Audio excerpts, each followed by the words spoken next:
Hey guys, this is Josh Peak. Welcome to the Josh Peak Show. In this episode, I interviewed Joshua Nolan.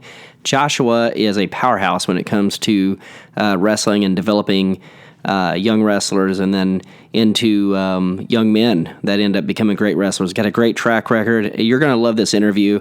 And he's also starting his own academy, his own business as well. So you'll get to hear more about that in this episode. I also want to talk to you about a tool that I use. I've talked about it quite a bit, but if you're going to start an online business or any business at all, you have to have a newsletter. You have to have a subscriber list, and I've had AWeber for well over a decade and a half. It's a tool that's never let me down, and I'll have a link to it in this episode, so you'll find it at joshpeak.com, or you'll find it in anywhere this podcast is, iTunes, Spotify, also YouTube. Please subscribe to my channel, whether it be Spotify, iTunes, or on YouTube, and please leave a review. I'd really appreciate it. Again, this is Josh Peak from joshpeak.com. Thank you and enjoy this.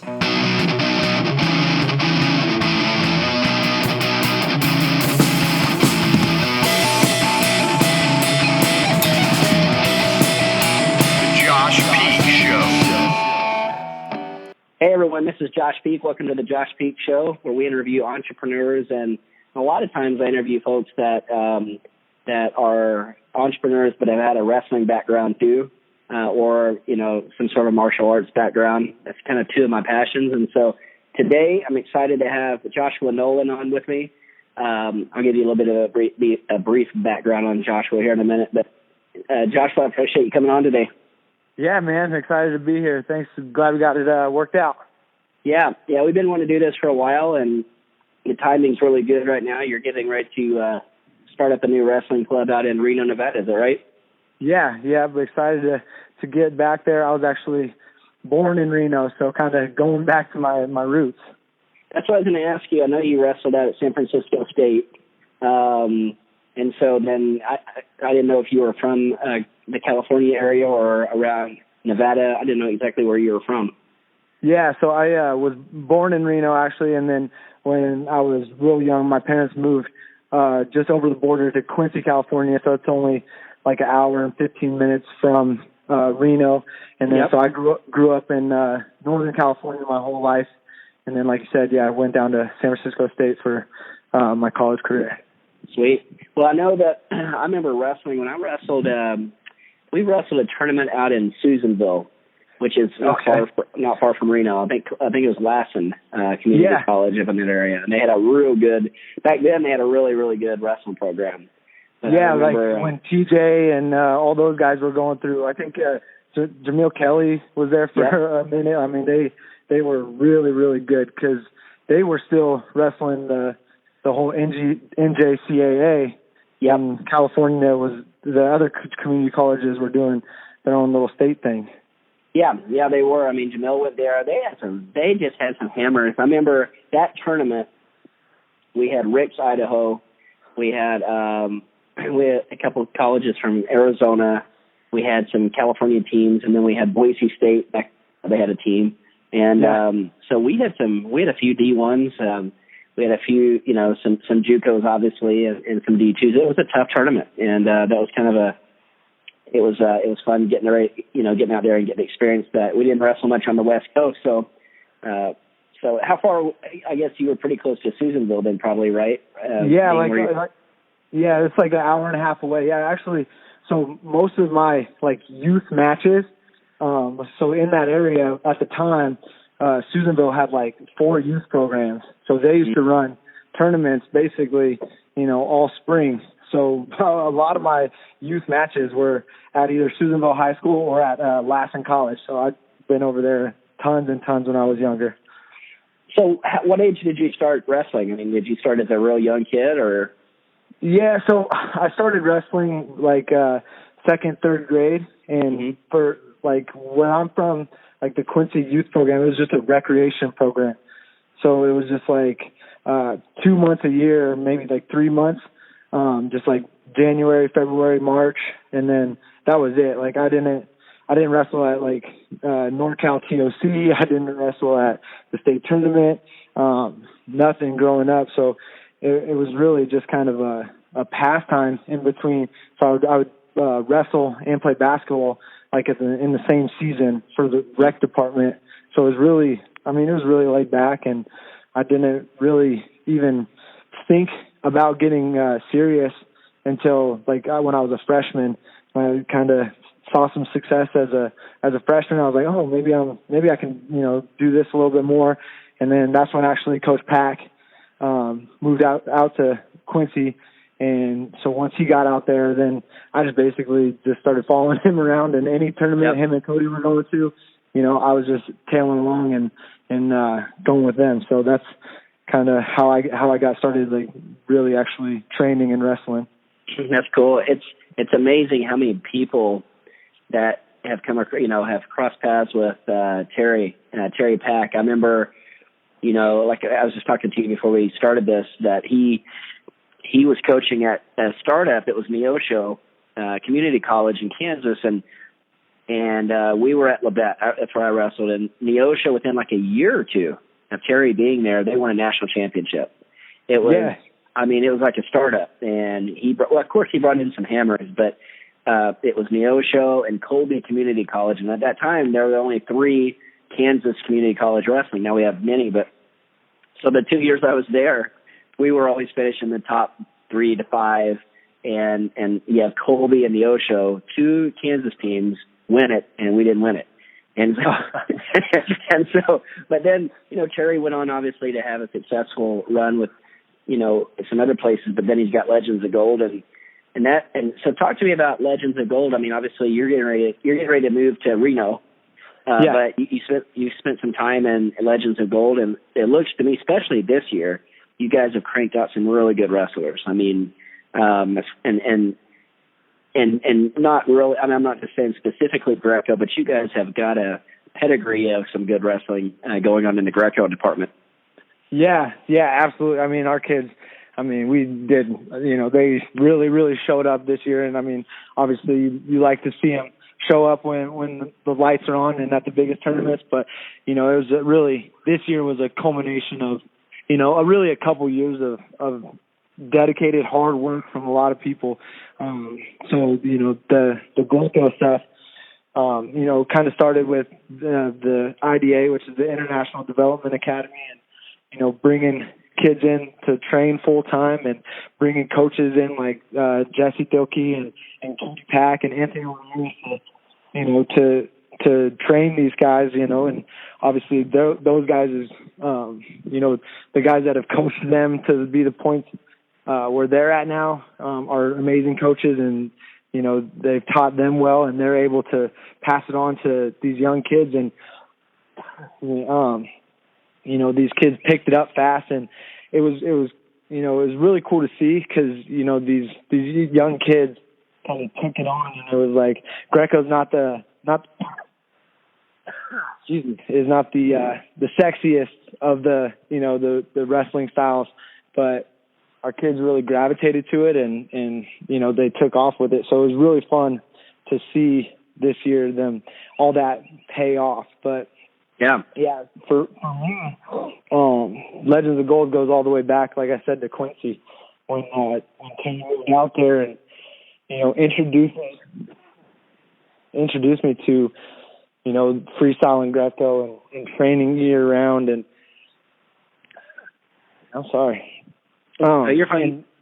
And so we used to train. First Terry had a mat down in his garage, and I used to just bug the crap out of him and ask him to train with me all the time, and he never said no. He was there with me all the time, and that just slowly grew in town, and we had a pretty good following in town. And then when Coach Pack moved out to South Dakota, it's really just been amazing to watch and grow over the last 8 years. The camp system is awesome. We're seeing a lot of success.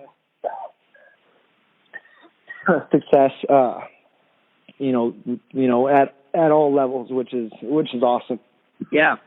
No, and I think we're probably going to see Well, I would say we're probably going to see more and more of, that type of situation. I mean, I think you guys have probably been the pioneers in it, but like I said, there's a couple guys. Well, there's quite a few guys I know that go up there, and their parents, they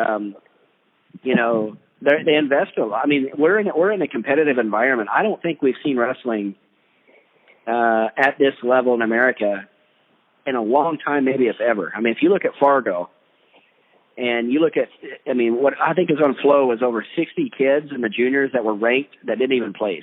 Right. Yeah. Right. I mean, it's insane. It's crazy. I mean, Rhett went up. He should have been at 94. There's some guys he's beat there, and he'd had a broken wrist and grew a little bit, and so we put him at 100. That is not a tournament you want to mess around and wait. I mean, you better get to the right weight.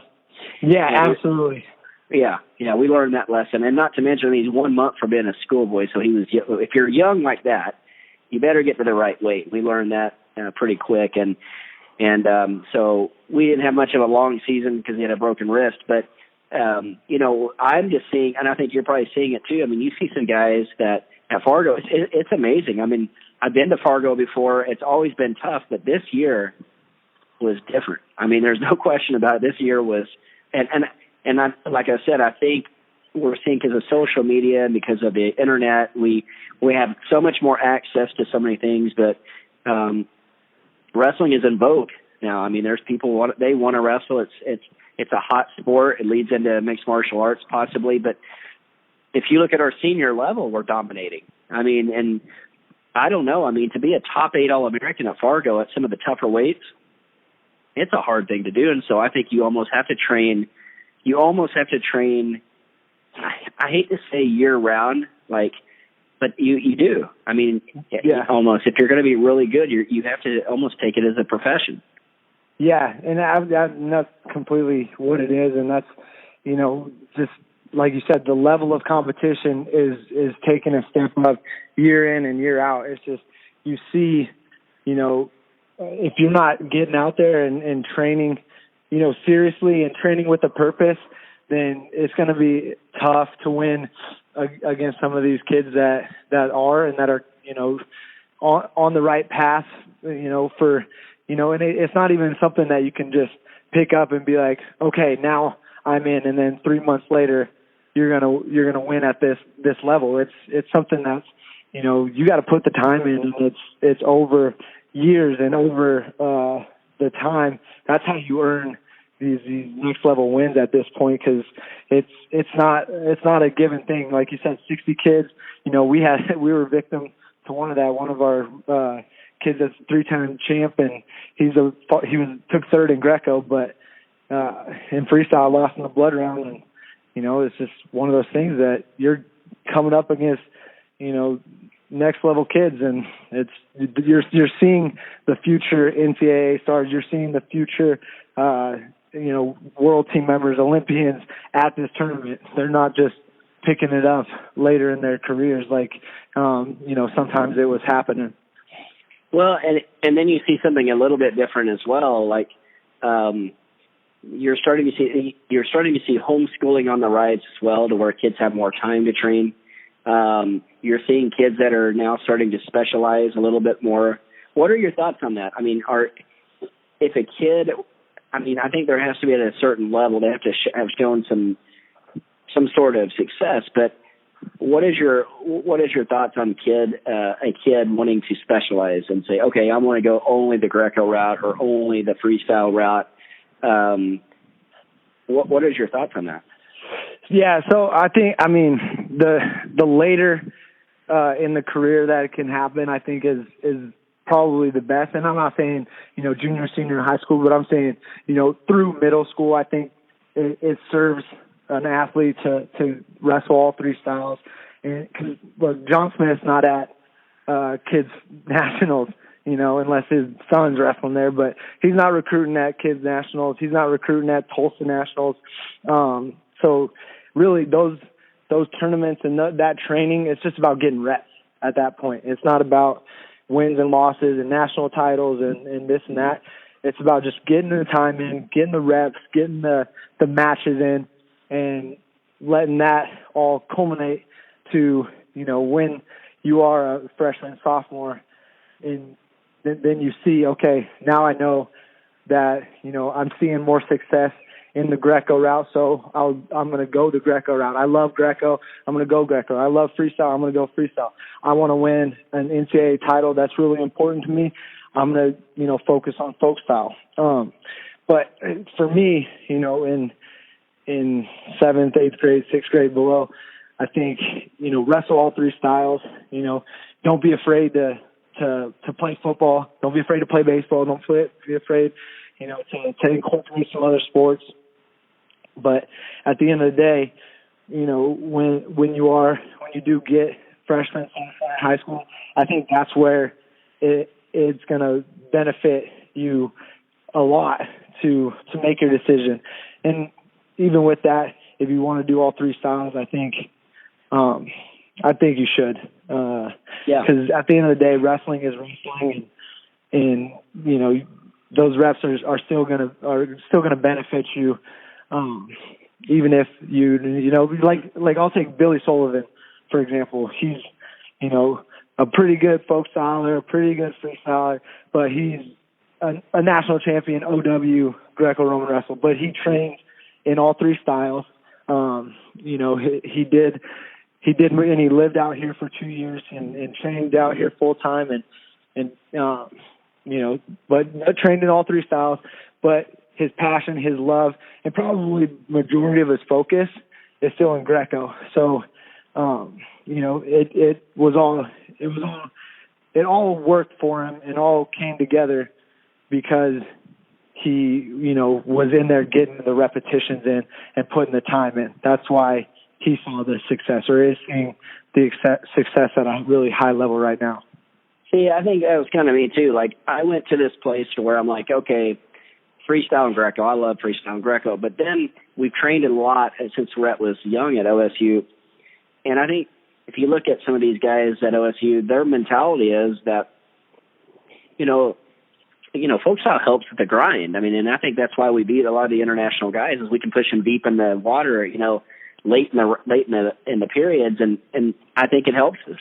And so I get back to my mentality of wrestling is wrestling. It doesn't matter what style. I mean, if they say, hey, we're going to go out and wrestle on the pavement and we're going to do folk style, well, then that's just what you're going to go wrestle. I mean, you got to be ready for all three of them. And I do like freestyle and I always wonder, like, how good could we be as a country? Because we're really good. But how good could we be if we had just freestyle and Greco? Like, say you're freestyle in the NCAAs. Would we just absolutely destroy other countries, or would we still just be the same as we are right now? I don't know. Right. Yeah. No, it's such a double-edged sword too, because it's, I agree with you that the folk style, that mindset, that mentality, that hard training for, month in and month out, it definitely benefits that, especially at the next level where, you can just take a guy to deep one and take him out. But, would that change if it was, freestyle all year round? It's so hard to say.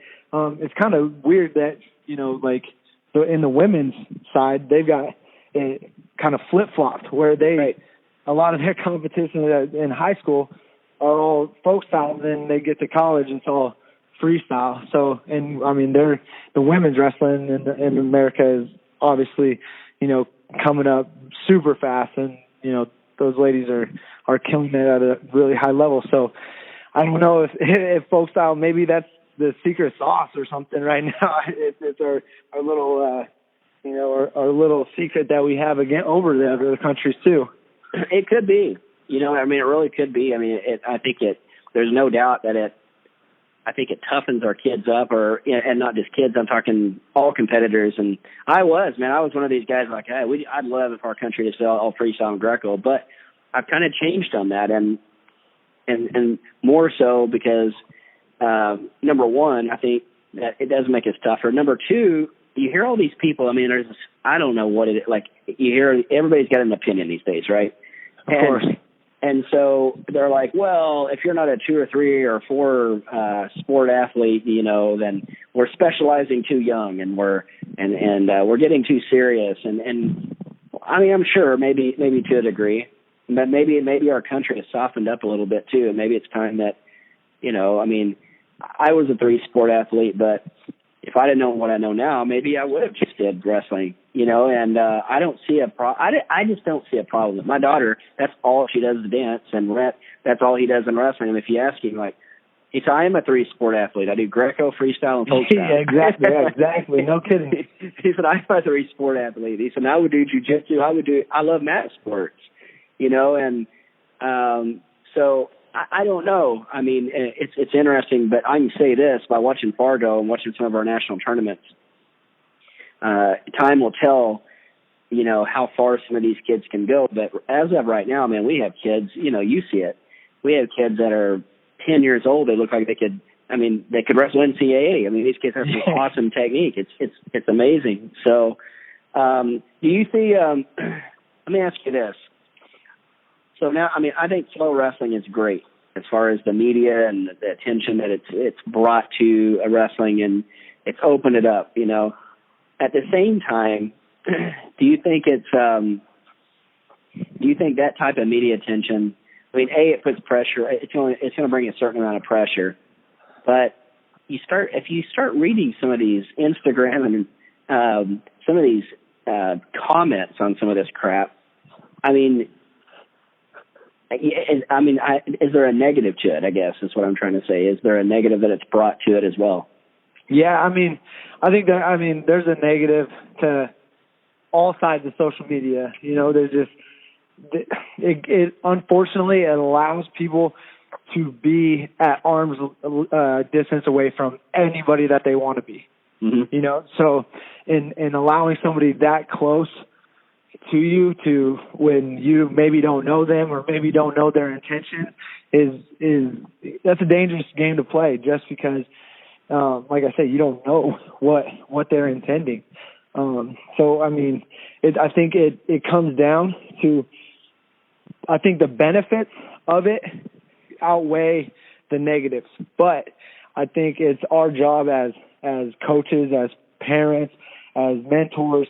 This is another level of education that we have to provide our athletes with, and make sure that they understand, keep your circle small and don't worry about what John or Jim or Joe or Jane is saying about this or that on the internet. If they're not directly within, your inner circle, then you can't, that can't be in your mind. That can't be in your worries. You just got to keep that stuff out of your head, because at the end of the day, it's only going to distract you from the path that you're on and where you're going. Well, yeah, I mean, and that's interesting. Our kids are having to grow up faster because of it, I think, in a way. I mean, and I would say in one way, I mean, Flo and these kind of guys, they look, at the end of the day, it's about, I'm in the marketing industry as well. I have a digital agency, so it's all about impressions. It's all about exposure, and traffic equals revenue. But at the same time, you're dealing with kids, and so I'm like, okay, do you govern that down a little bit? I mean, is there responsibility? I mean, there's some crazy stuff said out there. On the flip side of that, though, it's like, hey, parents, like, watch what your kids are saying here. I mean, like you're saying, parents and coaches have got to educate the kids, and it's a very interesting dynamic we haven't ever had. You and I didn't have, right. Yeah. And so, yeah, it's crazy. So, well, tell me, you're getting ready to start. You have started a podcast. Where can people go listen to your podcast?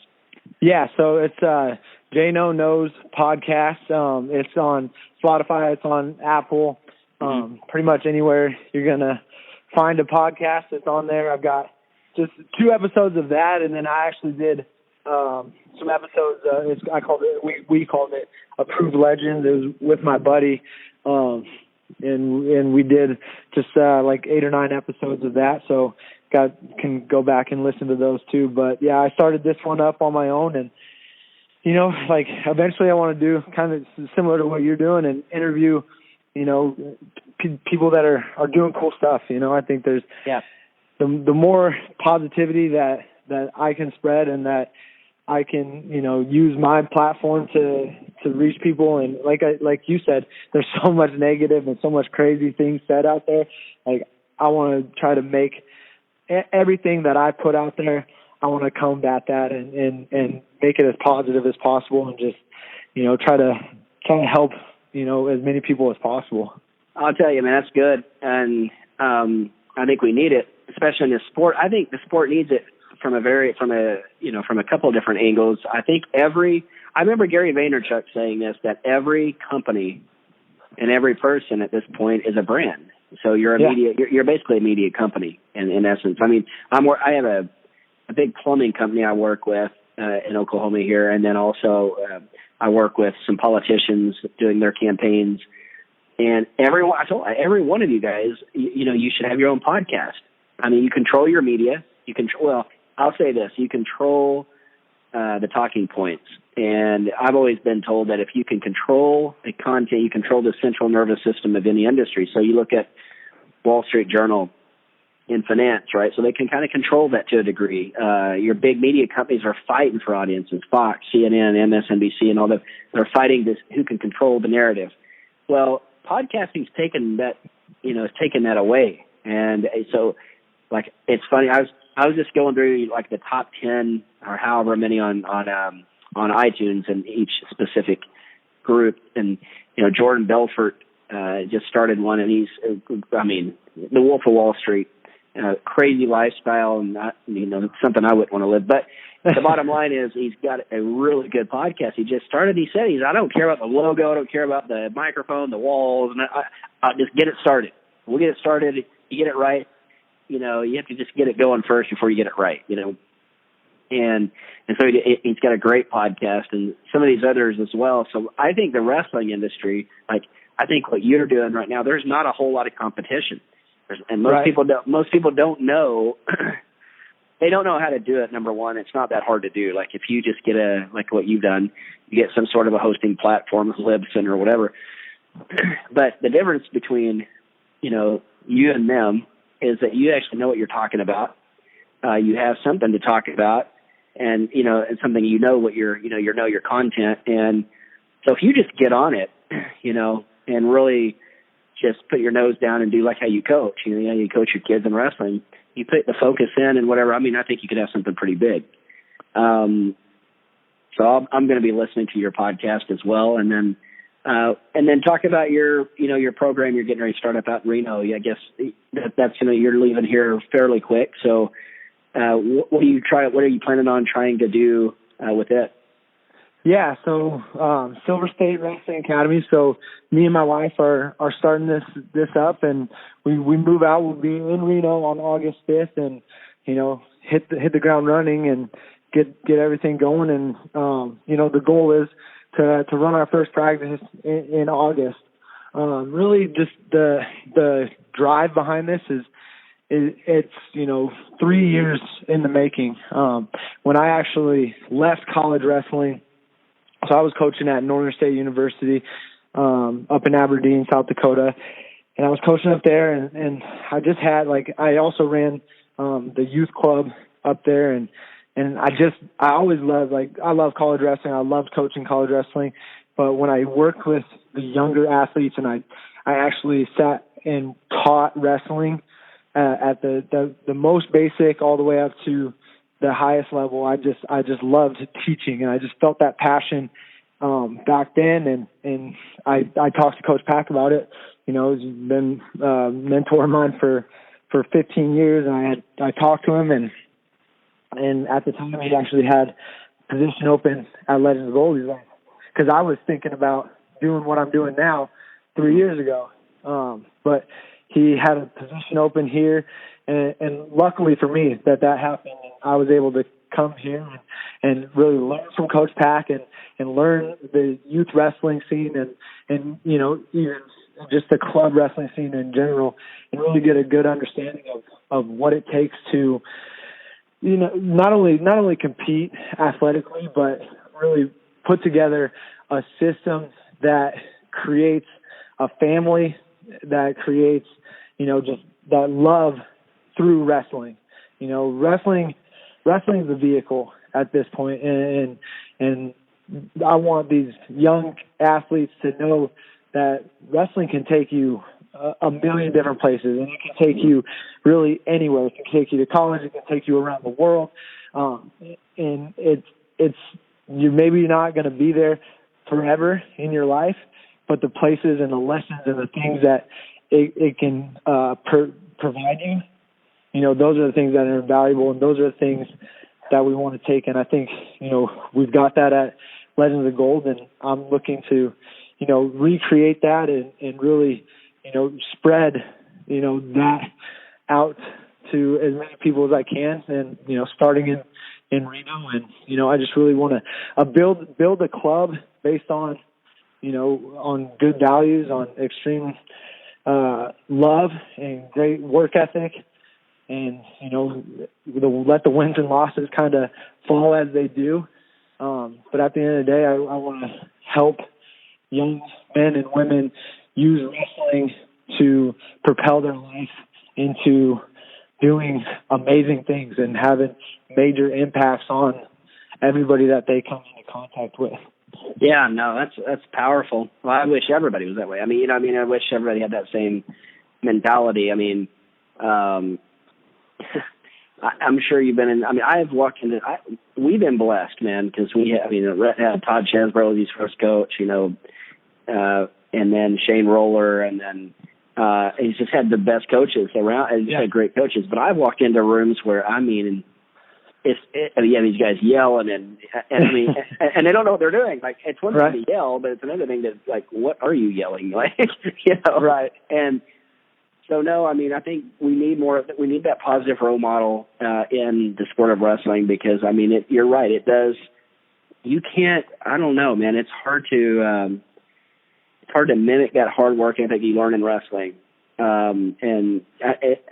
Maybe I'm biased, but I just think it's the best sport out, because the hard work you learn, it really can take you places in life. And I'll tell you, and then I'll, have just a couple more things I want to talk about. But one, I think it's healthy that we have now club sport. Like, for example, for two reasons. I think that, it's been taboo for a long time. They don't pay coaches a lot. Why do we have to, $100 a year would be enough, right? To wrestle or whatever. And I'm like, well, if people knew what dancers pay, the dance studios, we're talking like, $1,000 a month, like $500 to $1,000 a month, right? And then on top of that, you got your costumes, and then you've got competitions, and you've got fights, and now wrestling's finally, I'm not saying it's up to that level yet, but it's getting to a point to where someone can make a living doing it. And I don't, the way I look at it, I'm a businessman, so if you have a service and you're good at what you do, then I think someone should pay for that, and I think that it's healthy that, and probably because of the internet and social media now, and we're becoming so competitive. So, if you go down to Dallas, Texas, they pay, you would be amazed what parents pay to send their kid to be a good football athlete or to be a good dancer, to be whatever. And so when you say, and a lot of these people are first generation in Dallas, Texas. They're not like Oklahoma. So if you say, well, it's going to be $300, $400, $500 a month for wrestling, they just say, oh, okay, well, that's what I pay for dance and football. Why not wrestling? In Oklahoma, they're like, well, my coach didn't charge us anything, or what? It's like, well, guess what? Times have changed, man. Yeah, it's not the same anymore. And I think what you're doing is great, and I think that I hope we see more and more. You see, like in Pennsylvania with Young Guns, and you see all these clubs up there in PA, and then Legends of Gold, and there's so many different, just awesome clubs around the country. I think there's room, and I think what we've got to do better in wrestling, I know in the state of Oklahoma for sure, we have such a pedigree and we rest on our laurels, right? We should have more wrestlers in Oklahoma than we do. People, well, we don't have the population. No, we do, but it's just that, well, Josh Nolan's kid wrestles and Josh Peak's kid wrestle, and they don't see outside of that. Where we should be recruiting these kids that want to wrestle, but their dads are afraid to come in the wrestling room because they don't know anything about wrestling, and it's an image type deal or an ego type deal, right? They're like afraid to come in there. maybe we could take a chapter out of jiu-jitsu. Like if you go into a Brazilian jiu-jitsu place, they don't care. Like they come on in and roll, right? Yeah. In wrestling, it's different. There is a different dynamic. It's like, how good are you? Like, what have you won lately? You know, and so I think that hopefully we are evolving a little bit, but I think we got to have a good outreach in getting new kids into the sport and growing it. You know, so I think what you're doing is awesome out there. You know, going to the Reno area, and I think that's going to be an untapped group. I mean, I think you'll be able to do pretty good. Yeah, that's what I'm hoping. I know there's some people out there, out there working, and I know some of the guys on the Nevada national team, the coaching staff, and I know there's people that want to do great things out there. So I just want to help as much as I can, and that's the thing too. Like with the wrestling community, we tend to be so like territorial and so like almost like cannibal. Yeah, like cannibalistic, where like we just we end up shooting ourselves in the foot because we think everybody thinks that they're doing something special or something different. Like, man, just for me personally, like I want to share as much as possible, and I don't really care if I'm going to be competing against you. I don't care if I'm going to be fighting against you on competition day. Like I just want to practice. I want to train. If I can provide you with something, if you can provide me with something, like we're all winning. And at the end of the day, as coaches, my mind is on the athlete. My mind is on, them. So what it really serves me or it doesn't serve me to have an ego to try to protect, anything. Yeah, I think that's a good point. I mean, I see, like around the country, the regional training centers are great, right? They're and mainly the regional training centers are to develop guys that are high school, college, and above, pretty much. But I think we've seen it here to where, if you're going to grow a state, I think you got to do it through the clubs. Meaning you can't have the RTCs competing with the clubs and trying to cannibalize them. I mean, which I don't think most RTCs are that way, but we've seen it a little bit around. And I think if you're going to grow the sport, you gotta have a regional training center so everybody can come together and iron sharpens iron. But at the same time, you can't monopolize and then take away from the clubs. The clubs are the groundwork for wrestling.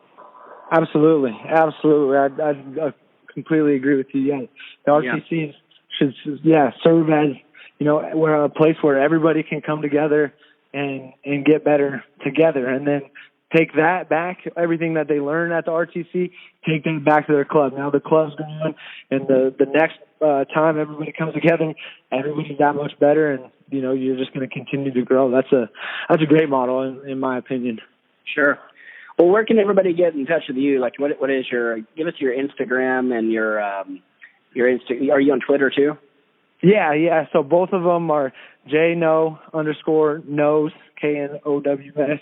And then Joshua Nolan Wrestling on Facebook. I try to post in there, as much as possible. I try to, I've been so lucky. Like I'm around Olympians and All-Americans and national champions on such a regular basis. I just have my phone on me at all times, and I take as much video and as much content, and I videotape as much as I can my own stuff, and I just try to share it as much as I can on my different social media platforms and just spread it all. Well, there's only a few people I see doing what you're doing. I mean, the first videos out. I mean, I saw on social media like Kerry Colat and some. But I see your videos and they're good. I mean, they're good. They're good content, good technique. So if you're listening to this podcast, you definitely want to go follow Joshua, because I'm telling you, there is some good techniques you're going to get. And I think that's the key is those who give the best content and technique are going to win.